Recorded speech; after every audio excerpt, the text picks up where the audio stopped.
Et on est parti pour The Messenger. On reprend directement sans transition. On reprend directement. Bienvenue dans Speedon The Messenger qui va être rené par le Rémi. On va juste demander à nos ambianceurs de clore l'incentive pour le nom de la save afin de savoir comment va s'appeler notre messager. Tout à fait, c'est en cours. Eh bien, votre messager s'appellera Théodule, mais seulement avec 4 € d'avance sur Deliveroo qui était à 411 €. Théodule qui est sorti de nulle part il y a à peine 1 heure, je crois. Tout à fait. A été proposé Oui, il y a peu de temps. Deliveroo a mené la course pendant beaucoup de temps, effectivement. Et talon du cul, 10 €, présence notable tout de même. Mais... On aura la chance de commenter cette run de Le Rémi. Je vais commenter en compagnie de Twin qui a eu l'occasion de commenter moult fois The Messenger. Le Rémi, tu nous dis, on va te faire un décompte, mais si tu es prêt. Je suis prêt, tout est prêt. Eh ben, on va faire un décompte. Allez, c'est parti. Dans 3, 2, 1 et go. Donc The Messenger a sorti août 2018 sur PC, puis plus tard sur console, édité par Devolver et développé par Sabotage Studio, studio incroyable québécois monté par Thierry Boulanger, qu'on salue. Thierry Boulanger, le mimeur du studio, mais aussi game director sur The Messenger. Un jeu hommage à Ninja Gaiden et autres jeux de ninja, plateforme action 2D.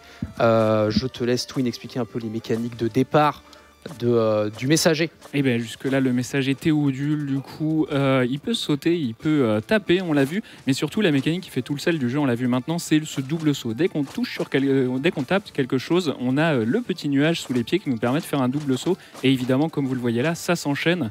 Mais directement, alors qu'on a cette petite introduction, c'est terrible. Un incident tragique nous arrive et le monde explose. Oui.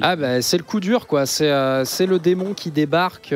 Spoiler alerte, on va devoir aller transmettre un message à l'Est, en fait, au messager de l'Est. Nous sommes on va incarner le messager de l'Ouest. C'est un jeu qui est très méta dans sa narration et dans son humour, qui va reprendre un peu tous les codes des jeux NES, SNES, plateforme action, et qui va s'en moquer, qui va aussi féliciter ce Golden Age du jeu vidéo. Et qui globalement, en plus de ça, a une traduction française assez parfaite puisque Studio québécois oblige. On se retrouve avec des bonnes blagues, notamment le boutiquier qu'on va pas pouvoir ici brasser pendant très longtemps, mais qu'on ira voir à moult occasions pour acheter des améliorations pendant cette run pour aller bien plus vite. Vous allez voir que le personnage à la fin va se déplacer dans tous les sens très rapidement.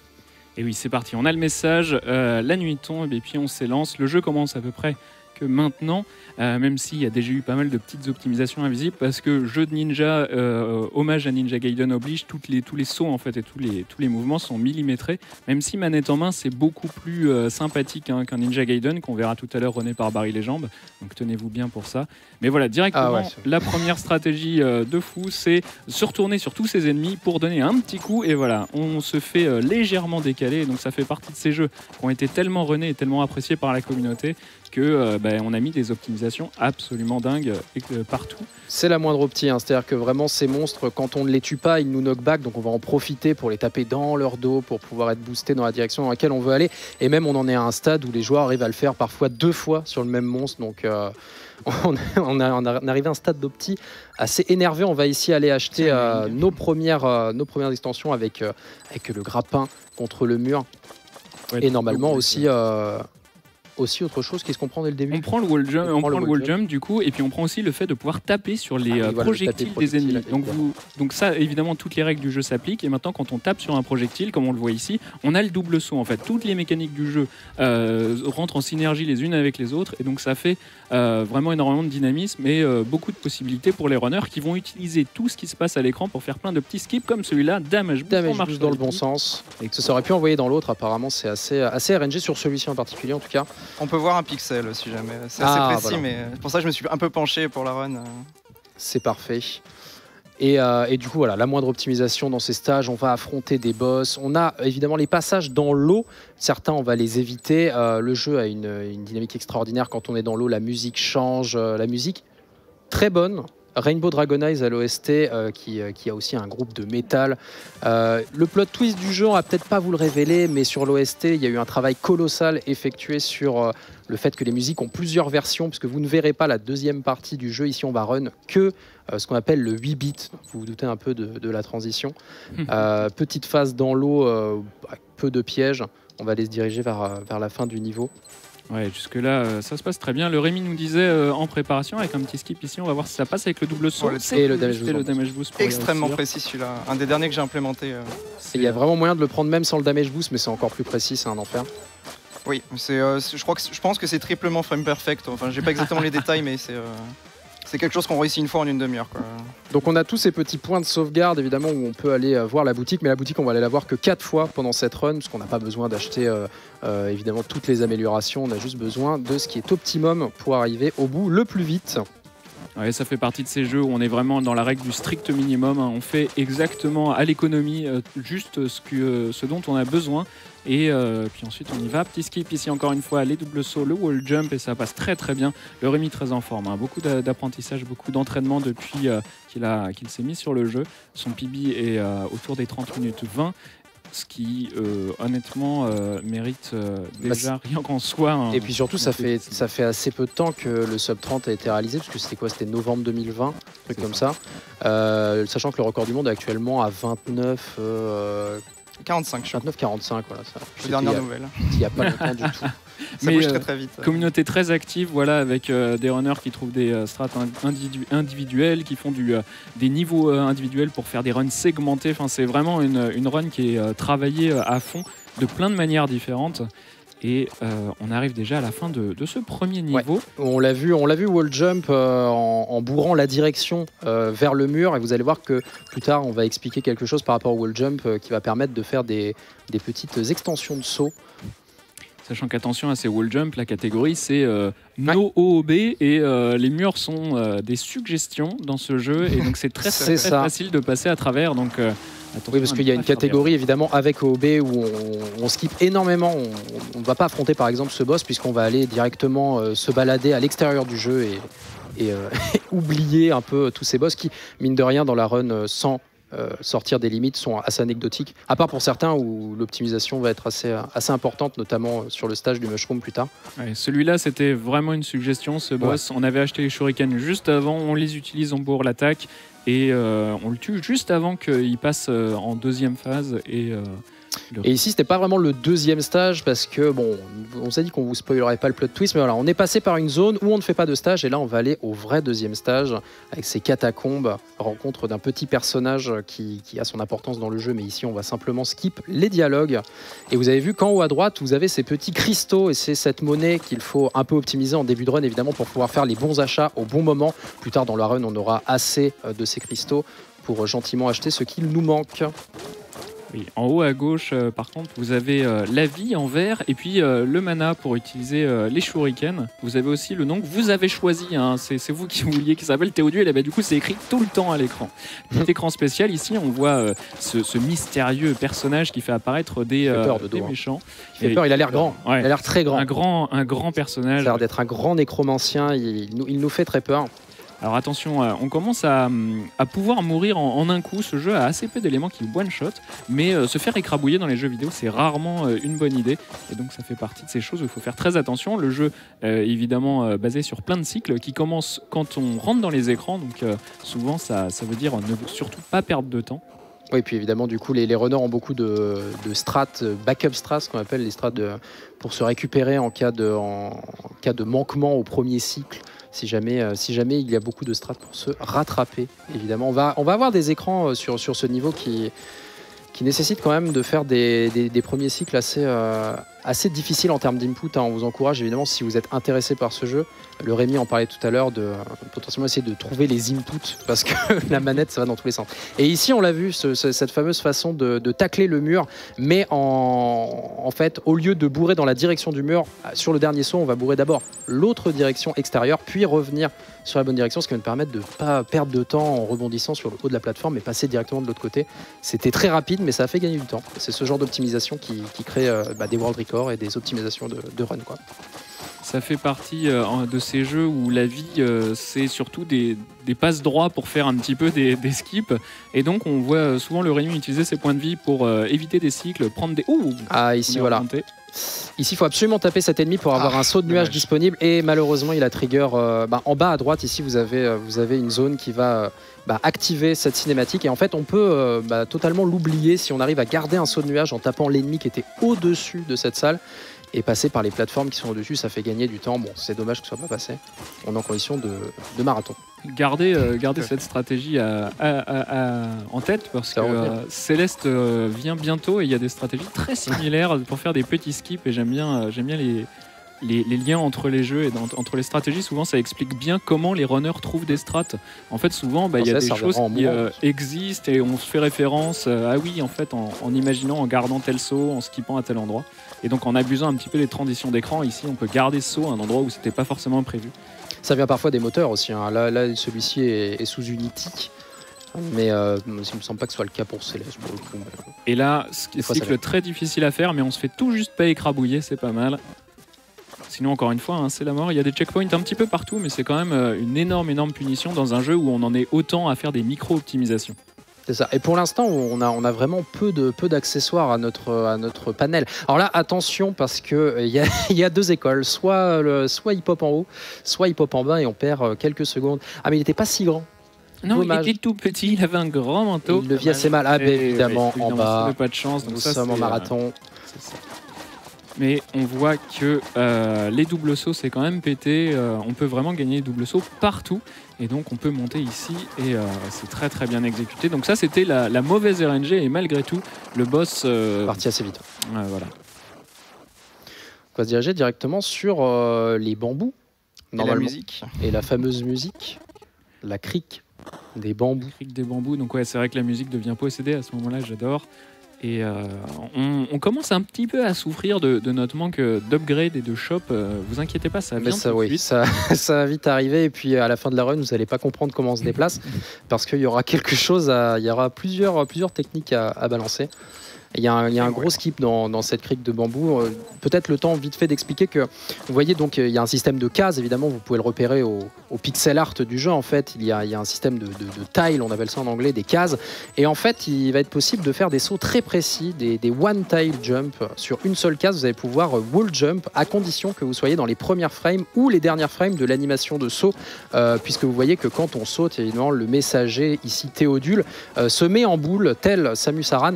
Et en fait bien cette hitbox n'est pas exactement la même, donc elle permet parfois de faire des rebonds sur une seule case et ce ne serait pas possible de le faire si le personnage n'était pas dans ses premières ou dernières frames de boule. Donc ça va permettre normalement un gros skip dans la crique. On a croisé un mystérieux personnage qu'on pourra complètement ignorer à chaque fois qu'on va le voir dans cette run. Et le jeu a un flow incroyable. On voit ces doubles sauts qui permettent même de faire des petits abus un petit peu partout. Et attention à ne pas prendre de dégâts non volontaires. Donc très belle précision d'exécution de la part de Rémi jusque-là. Et c'est le genre de jeu, quand ça se passe bien, c'est un régal à regarder parce qu'il y a énormément d'enchaînements. Ici, ça commence à être compliqué avec des ascenseurs à éviter en abusant un petit peu des doubles sauts et one-tile jump. Vous avez vu le one-tile jump ici après les quelques sauts de nuages, les quelques doubles jumps. Ça s'est très bien passé, ça va très vite, hein. C'est pour ça qu'on voulait un peu pré-shot quand même, parce que c'est le genre de jeu. Coup dur.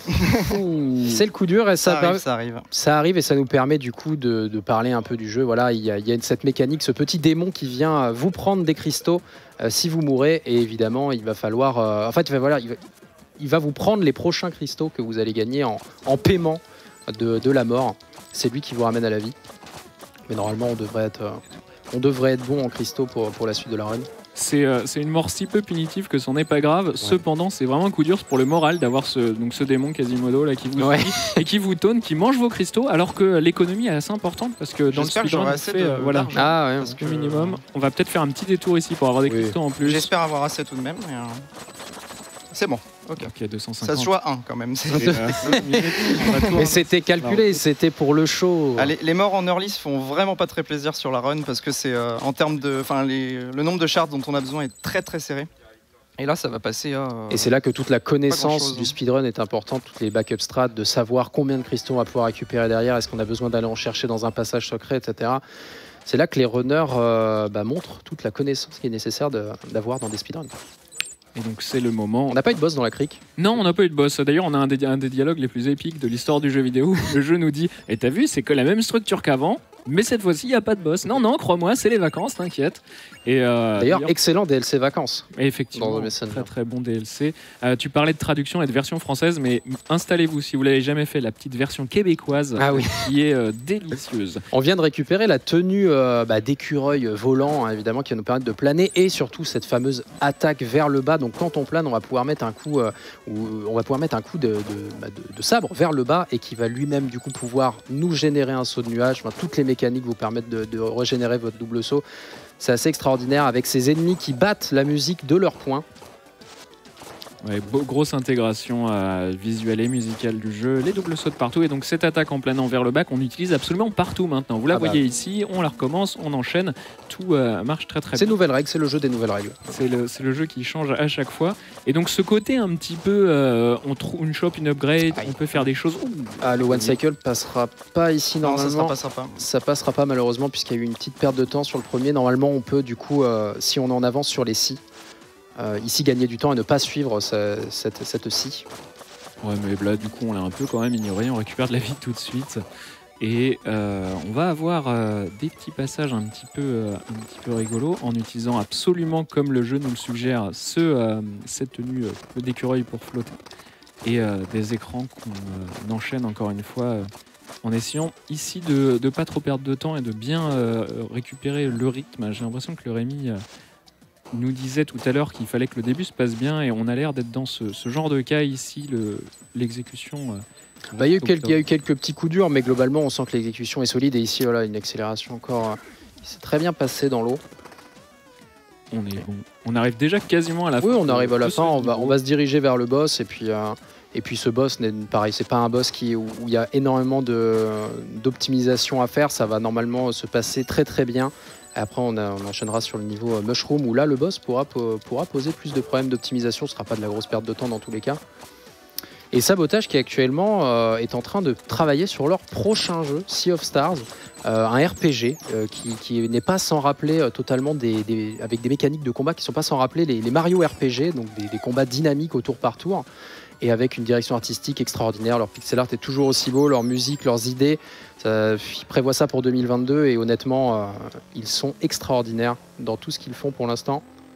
Allez, un boss à cycle, on va taper sur le cœur central, et ça va ensuite, une fois qu'il a pris suffisamment de dégâts, déclencher une phase de vulnérabilité. On va essayer de le faire en 2 cycles, c'est extrêmement précis, et donc ça implique de prendre des dégâts volontairement, en utilisant le shuriken pour gagner le plus de temps possible, en fait, pour être dans les courants d'air à la première frame possible. On va voir si on arrive à mettre suffisamment de hits. Le bon damage boost là, pour bien se remettre au milieu.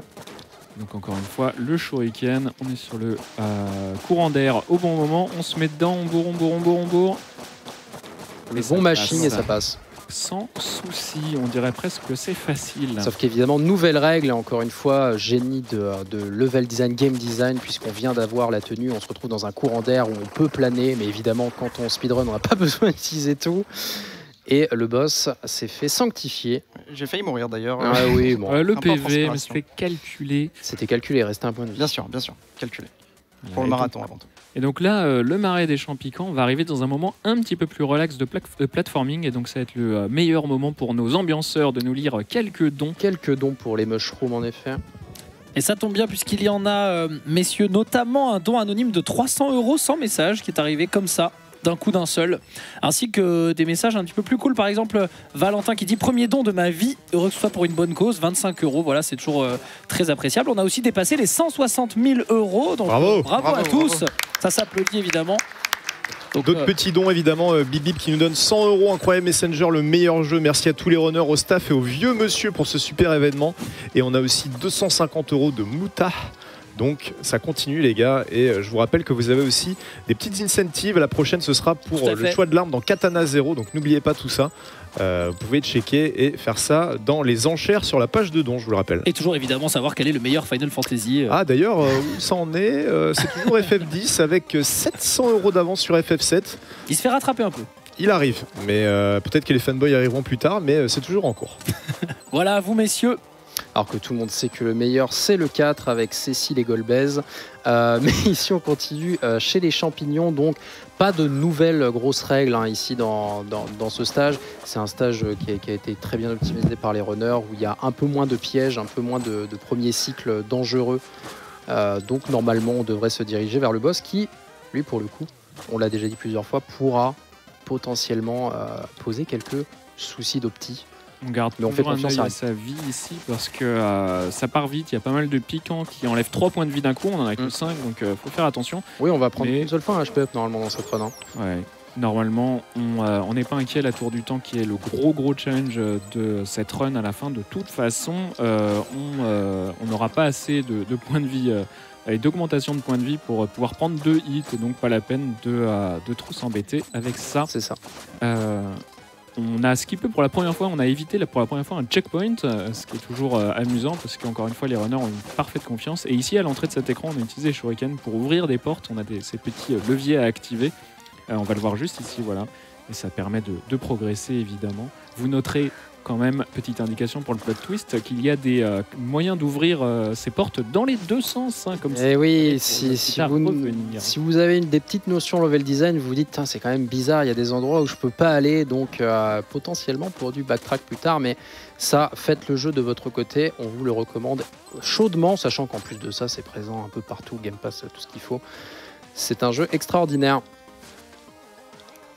Et on arrive bientôt C'était bien à la réalisé. fin de ce niveau. Ça s'enchaîne très bien. Attention, dans ces petits endroits, voilà, là il y a la On plateforme a sur le Sauron plafond. alors que la salle avait très Petit bien backup, commencé. ouais, sur ce cycle qui a été loupé, qui est extrêmement close.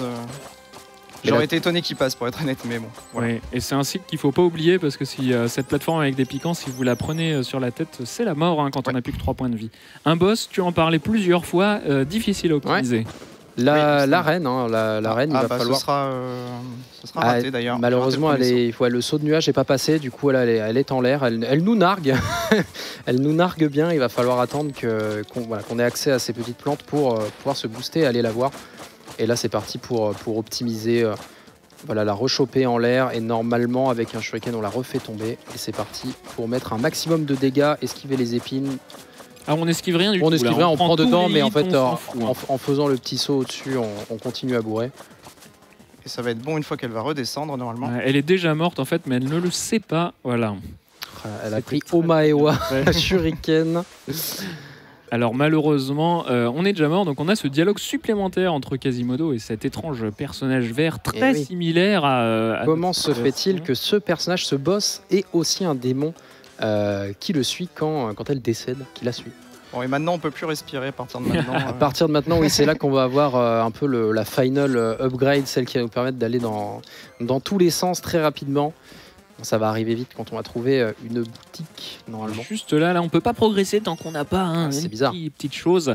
Donc là, maintenant chez vous, arrêtez de respirer pendant environ une dizaine de minutes, c'est facile. Le runner, il fait ça en live, parce que on a récupéré le kunai grappin. corde, qu'on appelle le grappin évidemment. Le grappin, dédicace à Pipo Mantis, qui dira qu'évidemment, du coup, The Messenger est un bon jeu, Évidemment. puisqu'il y a un grappin dedans.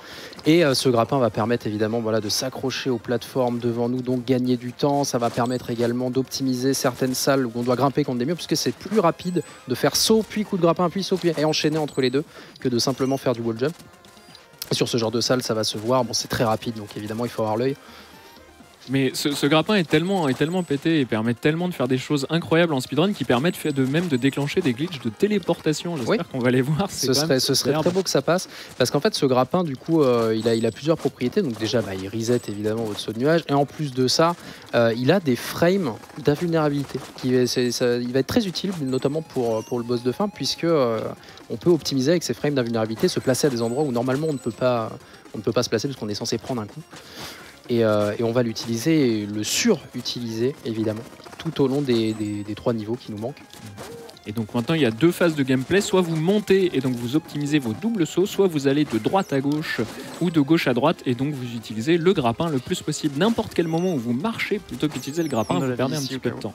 De la vie, ouais, pour backup, pour être sûr de ne save. pas mourir. Et donc ici, gardez bien les yeux ouverts. On va essayer de manipuler les ennemis, de les aligner, de se téléporter Oh oui. en tapant un ennemi en utilisant le grappin. Et au moment où le grappin se termine, l'ennemi est déjà mort parce qu'on lui a tapé dessus et donc le jeu bug, il sait pas où vous placer et donc il vous place sur l'ennemi du même type, un autre ennemi du même type dans la salle. C'est exactement ça. Le jeu ne comprend pas. En fait, on crée une situation où le jeu ne comprend pas. Et évidemment, un jeu qui ne comprend pas, c'est comme le cerveau humain. Il faut qu'il trouve une solution. Donc, il nous envoie sur un monstre qui est plus loin et ça nous arrange. Mais c'est assez technique à faire puisqu'il faut faire des inputs très rapides, mettre un coup d'épée et puis un coup de grappin très rapidement.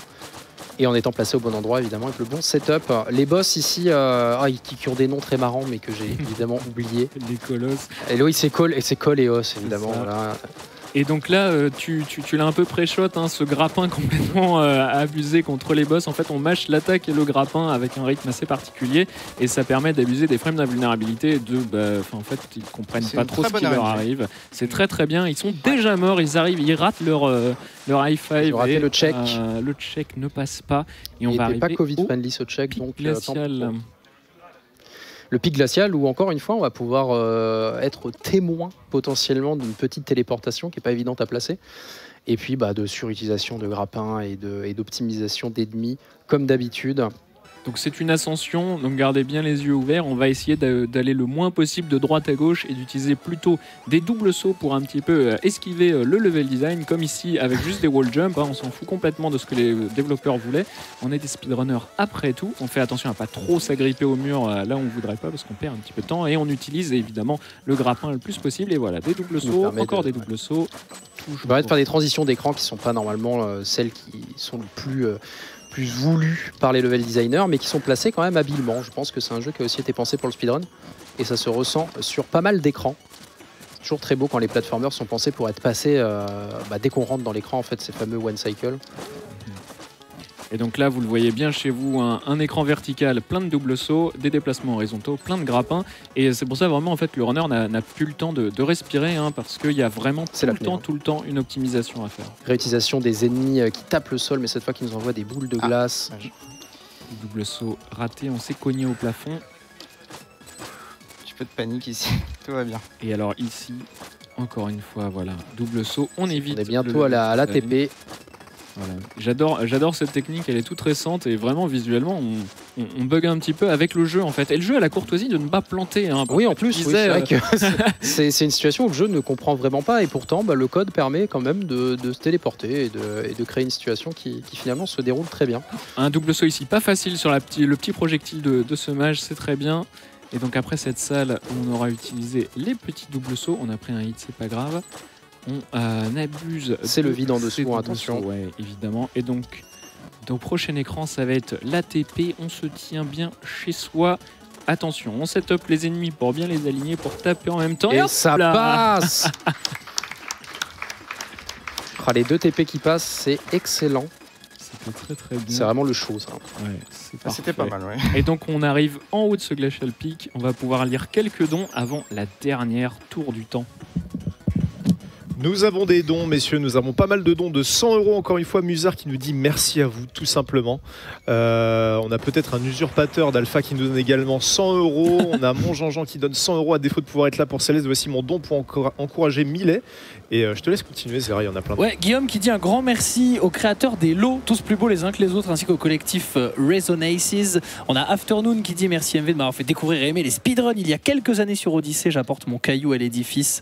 On a Connor de Virus qui a donné 50 €. Un anonyme qui en a donné 100 également. Ou encore Rérépé qui dit merci à tous pour ce bel événement. Beaucoup de dons importants. Ouais, il y en a beaucoup là qui tombent depuis tout à l'heure. On approche de plus en plus des 165K. Ouais, ça monte vite, effectivement. N'hésitez pas à monter. On le checkait tout à l'heure avec Zera, du coup, le FF le moins aimé. Oui. Et le seul à avoir 0 € dans la liste, c'est Final Fantasy 11 online sur PC. Qui est à 0, avec un petit big up sur Final Fantasy 13 qui est à 2 € actuellement. Voilà. Il y en a plusieurs qui sont dans une situation similaire. Il y a eu un supporter, voilà pour les incentives, mais ça continue et franchement il y a beaucoup de gros dons qui arrivent, donc merci à vous. Ouais, merci beaucoup. Bravo pour l'argent. Alors qu'on le sait bien. Alors qu'une salle très importante ici, mais qui est très compliquée à setup évidemment, puisqu'on peut. Il y a plein de choses qui se passent ici, mais on peut passer en one cycle très rapidement si on a les points de vie, ou alors si on arrive à avoir des trucs assez RNG où on passe à travers les lasers, mais c'est pas 100% régu, ça ne peut pas. C'est ce qui s'est passé d'ailleurs. Là tu l'as eu, mais avec la RNG du pixel, en fait les speedrunners ils disent beaucoup de temps en temps que les choses sont aléatoires. En fait ils ont tellement bossé leur jeu que tout passe.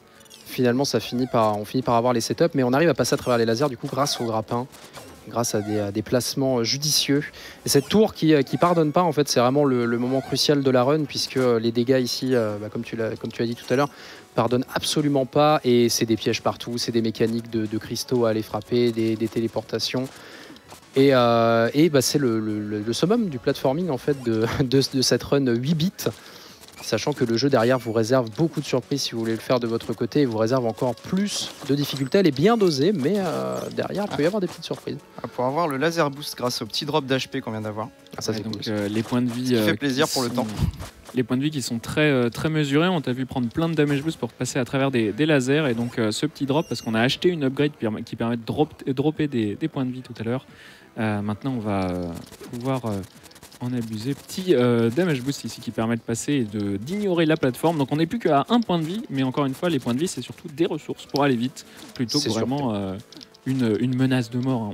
On sait, on maîtrise, se remplit ici. C'est les seuls points de vie de la tour du temps.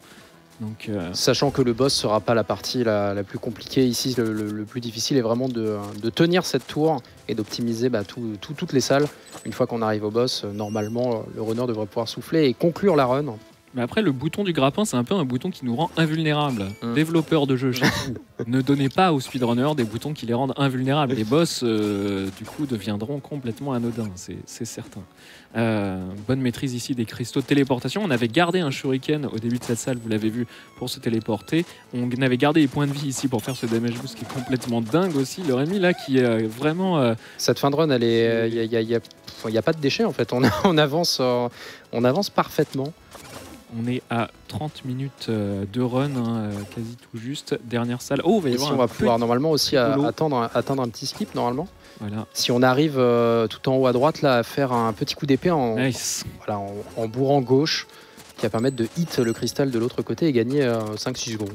Ouais, c'est on tape et on se décale du mur à la frame, et ça permet que la hitbox du coup d'épée soit suffisamment longue pour toucher le cristal. Le passage Jean-Michel Jarre, et ensuite nous dirigerons vers la fin de cette run avec les boutiquiers ici qui nous racontent un peu leur vie et qui nous font passer un test.